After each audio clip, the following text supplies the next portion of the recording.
আসসালামু আলাইকুম, রুহিস মম কিচেনে আপনাদের স্বাগত। আজ আমি আপনাদের তৈরি করে দেখাবো কিভাবে দুধে ভেজানো মচমচে লাচ্ছা সেমাই তৈরি করা যায় সেই রেসিপিটি। আশা করছি ভালো লাগবে। তো চলুন তৈরি করে নিই দুধে ভেজানো মচমচে লাচ্ছা সেমাই। আমি চুলায় একটা কড়াই বসিয়ে দিয়েছি, তাতে 1 প্যাকেট সেমাই ঢেলে দিচ্ছি। আপনার হাতের কাছে যে সেমাই পাবেন সেই সেমাই আপনি ব্যবহার করতে পারবেন। সেমাইটা ভাজার জন্য আমি কোনো প্রকার তেল ব্যবহার করিনি। শুকনো খোলায় অনবরত নেড়ে ছেড়ে আমি সুন্দর একটা কালার আসা পর্যন্ত ভেজে নিব। দেখুন সুন্দর একটা কালার চলে এসেছে। এখন আমি সেমাইগুলোকে উঠিয়ে নিচ্ছি। আমি দিয়ে দিচ্ছি 4 কাপ অর্থাৎ 1 কেজি লিকুইড দুধ।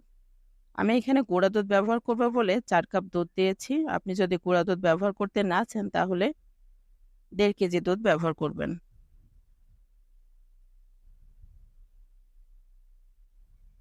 দিয়ে দিচ্ছি 1/3 কাপ গুঁড়া দুধ।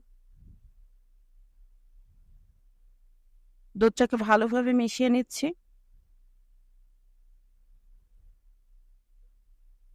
দিচ্ছি 2 টুকরো দারচিনি এবং 3টা এলাচ। আবার একটু নেড়ে চেড়ে নিচ্ছি। স্বাদ মতো লবণ দিচ্ছি। আমি যেহেতু গুঁড়া দুধ ব্যবহার করেছি তাই দুধটাকে খুব বেশি সময় জাল করব না। দুধটা ফুটে আসলে আমি দিয়ে দিচ্ছি 1/2 কাপ চিনি।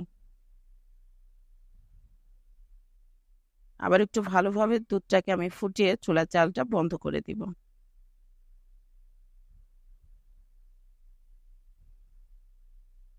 চুলার জালটা বন্ধ করে দিয়েছি। এখন দুধটাকে ঠান্ডা করে নিব।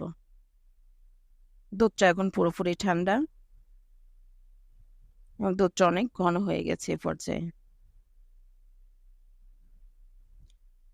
সেমাইটাও ঠান্ডা হয়ে গেছে, অর্থাৎ ঠান্ডা দুধ এবং ঠান্ডা সেমাই নিতে হবে। আমি একটা সার্ভিং ডিশে সেমাইগুলো ঢেলে দিচ্ছি, অল্প একটু রেখে দিচ্ছি। সেমাইটাকে একটু ছড়িয়ে দিলাম।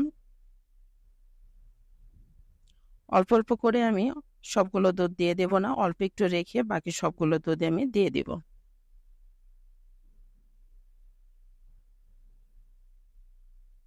দেখুন কত সুন্দর একটা টেক্সচার এসেছে।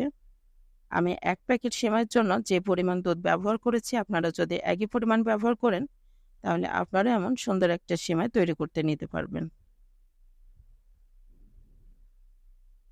এখন এই সেমাইটা খেতেও কিন্তু হালকা মুচমুচে লাগবে। আমি আরেকটু মুচমুচে করার জন্য এভাবে তৈরি করে থাকি। দেখুন অল্প একটু শুকনো সেমাই ছড়িয়ে দিচ্ছি। এতে দিয়ে দিচ্ছি একটু দুধ। তার উপর দিয়ে দিচ্ছি দুধে ভেজানো সেমাই।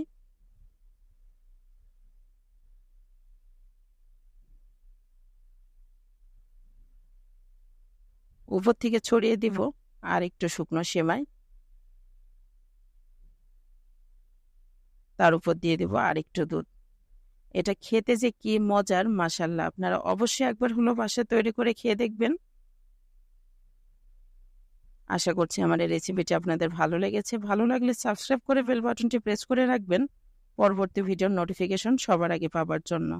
একটা লাইক এবং কমেন্ট করতে ভুলবেন না। আপনার একটা লাইক এবং কমেন্ট আমাকে অনেক বেশি অনুপ্রাণিত করে। অনেক অনেক ভালো থাকবেন সবাই। ধন্যবাদ।